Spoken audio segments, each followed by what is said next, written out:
Skye Squad, we are back in the building and we gotta talk about a couple of things today. First, CANDIACE Dillard is addressing her use of auto-tune in her new song, Drive Back. Andy Cohen was asking the questions, the fans was asking the questions, and you gotta hear her response to this one.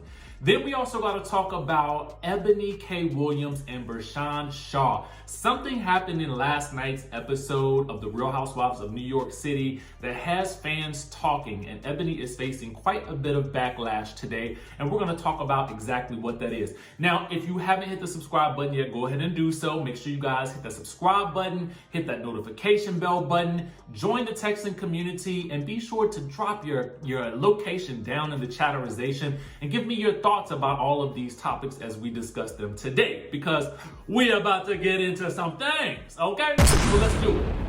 So first things first, we're going to start off with CANDIACE Dillard. Now, you guys may know that she got the third promo spot for The Real Housewives of Potomac on this week's Watch What Happens Live. Yes, first it was Karen, then it was Giselle, and now it is CANDIACE, who was visiting Watch What Happens Live to promote the new season of The Real Housewives of Potomac. Well, okay, a jazzy little fan happened to ask the question, and here is what they asked, okay?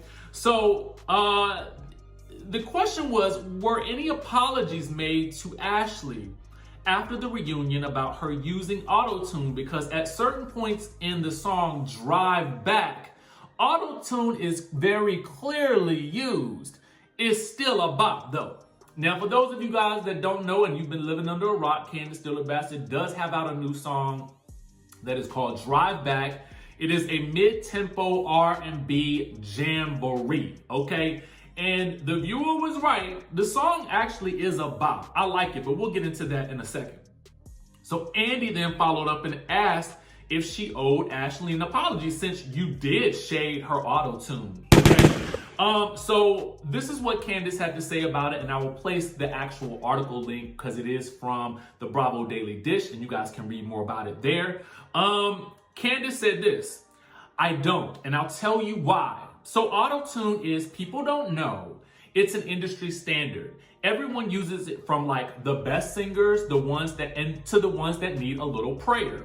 Some just need it more than others. So then, after a little pregnant pause, Andy says, well, you both used it. And then CANDIACE came back with this: people use it in a creative way, like T-Pain. Have you ever heard T-Pain sing? T-Pain is an amazing vocalist, but he used it in a creative way to get onto the stage.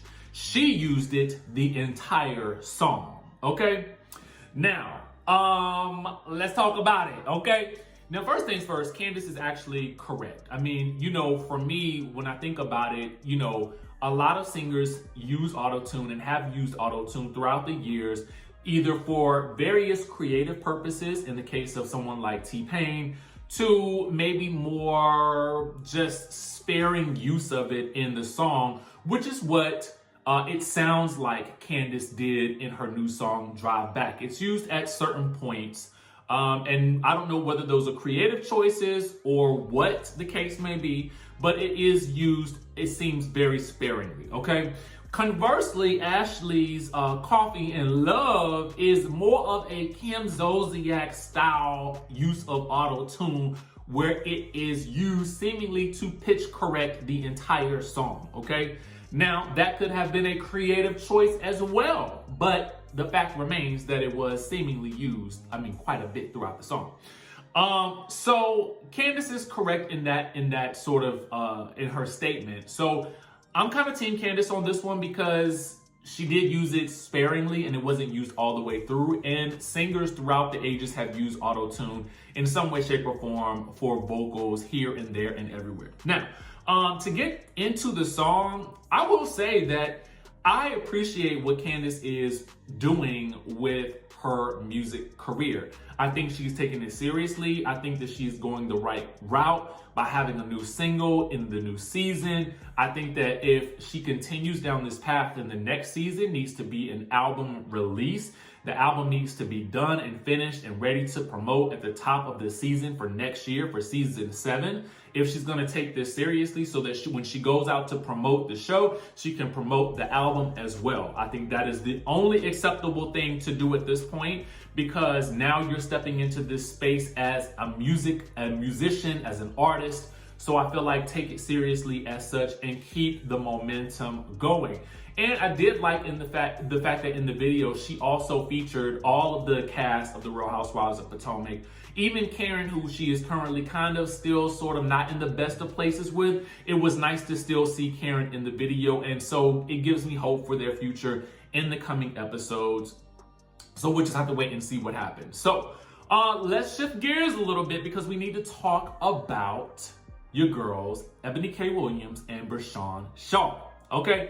So let me just get into a couple of things. I was watching the Real Housewives of New York City last night. I was watching the episode, and I traditionally keep up with all of the episodes of Real Housewives of New York City. Now, I don't tend to recap them because it's just a lot of recapping throughout the week right now with so many shows going. But I may start in the future. I don't know. It depends on how the season picks up. And honestly, I'm not enjoying the season as much this season. I think that there are some cast members missing and some other things going on, but we can discuss all that at a later time. But I did watch the episode last night, and I do want to support, because I do feel like there are some beacons of hope on this show, and I do feel like Bershan is one of them. But that's not to say I don't like Eboni, because I do. I love Eboni K. Williams. I'm obsessed with her work, okay? But I didn't like what she did last night. So if you were watching last night, she was inviting the ladies to a Black Shabbat party. They were at Ramona and Sonia's birthday party. She was having a moment where she was with Leah and Ramona. And then you could tell she was about to introduce this invitation to them. But Bershan walked up and she kind of stopped herself and was like, basically, you could tell she did not want to invite Bershan to this party for one reason or another. Now, I don't know why, okay? So as they're talking, she ends up just sort of spilling the beans anyway with Bershan standing there. And she's telling Ramona it's a Black Shabbat party. And basically, you know, it's a combination of Black and Jewish and the celebration of, you know, both cultures. And it is because she also visited Israel with some of her Black friends. Now, this is what she said. I'm just giving you guys what she said in the episode. Now, as she's trying to explain this to Ramona about what a Black Shabbat is, Ramona is shutting it down. Ramona does not want to hear any conversations about Black anything. Why does it have to be about Black or white? Ramona is saying. Why does it have to be Black anything? Can't you just invite a group of people together to your house? It's my birthday. I don't want to be preached to. I don't want to be teached to. Yada, yada, yada. I mean, she's going off. And Eboni is basically trying to explain to her rationale for calling it a Black Shabbat party. Now, at the end of the day, she can call this party whatever she wants to, okay? It is her party. It is her decision about who she wants to invite and who she does not want to invite. I will go ahead and readily admit that. But the fans were upset at the way she was seemingly so pressed to have Ramona come to the party, but dissing Bershan in the process, because when Bershan asked if she could come to the party, Eboni gave the excuse that because of she was limiting the amount of people that were going to be able to come to the party, and it was only for her Black friends that had traveled with her to Israel.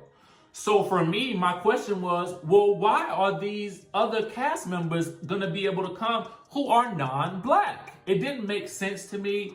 And again, I love Eboni. So this was just disappointing to me, because I felt like, well, why is she disregarding Bershan, who clearly wanted to be there because she asked if she could come, for Ramona, who didn't even want to hear about the Black experience or be associated with anything having to do with blackness because she didn't want to even hear the word black in the discussion about what the party was about, okay?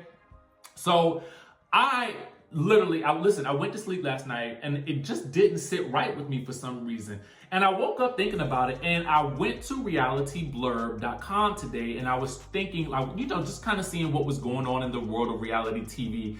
And they had written a story about all of the backlash that Eboni was receiving on Twitter because of this same incident that I was feeling. So this is what some people had to say.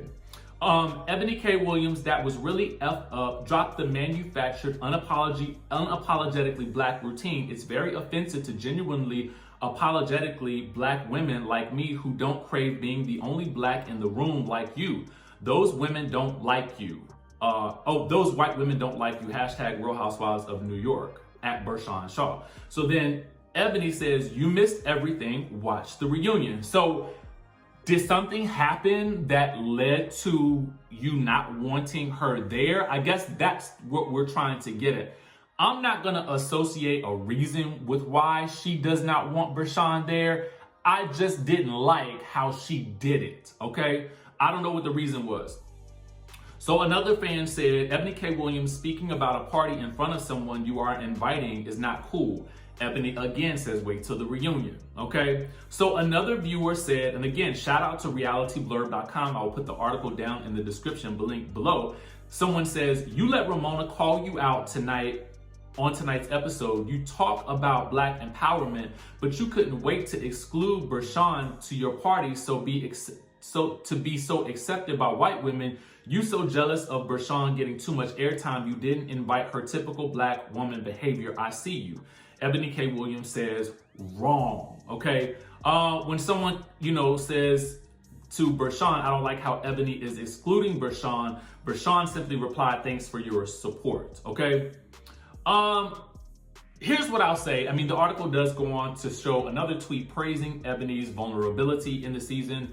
I don't know why Eboni decided to exclude Bershan, and I'm not going to attribute a reason to it because I just don't know yet. She says wait till the reunion, so I'm going to wait till the reunion to see, because I do enjoy Eboni.